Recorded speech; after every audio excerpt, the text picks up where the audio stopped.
কসরের নামাজ নিয়ে প্রায় বিড়ম্বনায় পড়তে হয়। অনুগ্রহ করে এরপরে বিস্তারিত বলবেন। কসরের নামাজ নিয়ে আসলেই অনেক ভাইরা বেশ বিপাকে পড়ে, অনেক বোনরাও বিপাকে পড়ে। কোথায় কসর পড়ব? বিশেষ করে আজকালকার যুগে মানুষের কয়েকটা করে ঠিকানা। ঢাকায় থাকে চাকরির সুবাদে, গ্রামে তার নিজের বাড়ি, আবার দেখা যায় বাচ্চা কাচ্চার পড়ালেখার কারণে তাদেরকে চট্টগ্রামে রাখছে। এরকম কয়েকটা ঠিকানা হয় কি হয় না? কোথায় পুরো নামাজ পড়বে আর কোথায় কসর করবে? মহিলাদের জন্য একটা বড় ঝামেলার জায়গা যে বাপের বাড়ি তো নিজের বাড়ি ছিল এক সময়, এখন সে বাপের বাড়িতে বেড়াতে গেলে সেটা সফরোদ্দূরত্ব হলে সেখানে কসর পড়বে না পুরো নামাজ পড়বে। জামাইয়ের শ্বশুর বাড়িতে গেলে জামাই আদর পায়, সেখানে গিয়ে কসর করবে না পুরো পড়বে। এরকম অনেকগুলো প্রশ্ন আসে। এই সব প্রশ্নের একটা মৌলিক উত্তর দিয়ে রাখি, সেটা হলো মানুষের দুই ধরনের বাড়ি আছে। কয় ধরনের বাড়ি আছে? দুই ধরনের ঠিকানা হয় মানুষের। একটাকে বলা হয় ওয়াতনে আসলি, আর একটাকে বলা হয় ওয়াতনে ইকামা। ওয়াতনে আসলি মানে হলো মূল ঠিকানা, মূল বাড়ি। ধরেন কুমিল্লার দেবিদ্বারের এই গ্রামে ছোট শালঘরে আপনার বাড়ি, বাপদাদার বিটা, এখানে আপনার ঘর বাড়ি আছে, এটা হলো আপনার মূল বাড়ি। আপনি পাসপোর্টে স্থায়ী ঠিকানা এটা লেখেন, এনআইডিতে আপনি এটা লেখেন, সব জায়গায় এটা লেখেন, এবং এটা আপনার স্থায়ী ঠিকানা। সোজা কথা, ঘুরে ফিরে আপনি এখানেই আসবেন। আর আপনি ঢাকা শহরে চাকরির সুবাদে আছেন বা ব্যবসার সুবাদে আছেন, আপনি সেখানে একটা ফ্ল্যাট বাড়ি ভাড়া নিয়ে আছেন, কিংবা সেখানে ফ্ল্যাট একটা আপনি কিনছেনই, বাট ওখানে আপনি থাকেন, কিন্তু আপনার মূল ঠিকানা এখনো এখানেই, আপনার এখানে গর্বিতে আছে, সব আছে।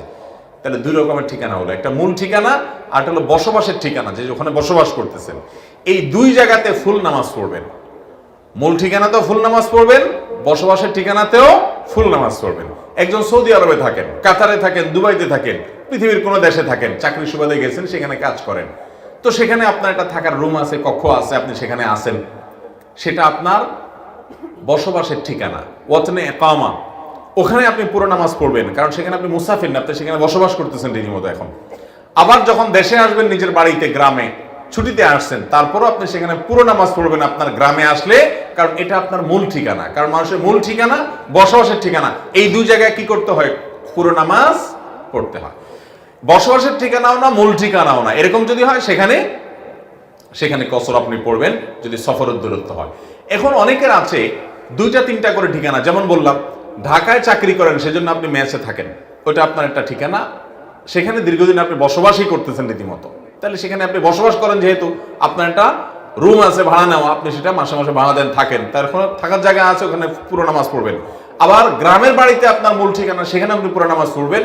আবার আপনার স্ত্রী, সন্তান, পরিবার চট্টগ্রামে থাকে, আপনি তাদের কাছে বেড়াতে যান, কিন্তু আপনার ফ্যামিলি সেখানে থাকে, তারা পড়াশোনার জন্য হয়তো থাকে, কথার কথা, বা অন্য কোনো কাজে থাকে, তারা ওখানে বসবাস করে রীতিমতো নিয়মিত, তাহলে সেখানে আপনি পুরো নামাজ পড়বেন। একটা মানুষের মূল ঠিকানা বা বসবাসের ঠিকানা একাধিক বসবাসের ঠিকানা হতে পারে, সে এখানে কিছুদিন বসবাস করে, ওখানে একদিন বসবাস করে, সব জায়গায় পুরো নামাজ সে পড়বে। কথা কি বুঝাতে পারছি? তাহলে মূল ঠিকানা, বসবাসের ঠিকানা। বসবাসের ঠিকানা মানে আপনি কোথাও চাকরি সুবাদে গেছেন, সেখানে ভাড়া নিচ্ছেন একটা রুম, একটা ফ্ল্যাট, আপনি সেখানে থাকেন সব সময়, এটা বসবাসের ঠিকানা, এখানে পুরো নামাজ হবে। আর মূল ঠিকানা যে, সেখানে পুরো নামাজ হবে। মূল ঠিকানা যদি পরিবর্তন হয়, অনেকে গ্রাম থেকে ঢাকা শহর গিয়া জমি কিনে, বাড়ি করে, ফ্ল্যাট করে, ওইটাকে স্থায়ী ঠিকানা হিসাবে কাগজে কলমে, পেপারে, আপনার পাসপোর্টে, এনআইডিতে সবকিছুতে দিয়ে দেন।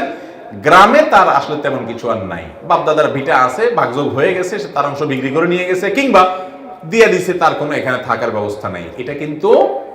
এটা কিন্তু তার মূল ঠিকানা আর থাকে না, কারণ মূল ঠিকানা পরিবর্তন হয়ে গেছে, সে এখানে আর সন্তান, ছেলে মেয়ে কখনো ব্যাক করবে, এরকম কোনো চিন্তা ভাবনাও তার মাথায় আর নাই। তাহলে মূল ঠিকানা এটা আর থাকলো না। বিশেষ করে যখন ভাগযোগ হয়ে যায়, তখন শেষ, এখানে সে আসলে এখন মুসাফির থাকবে। আর মহিলারা বিয়ের পর স্বামীর বাড়ি, স্বামীর সাথে বসবাস করছেন, ওইটাই তার মূল ঠিকানা। এখন বাবার বাড়িতে তিনি গেস্ট, বাবার বাড়িতে তিনি কি মেহমান।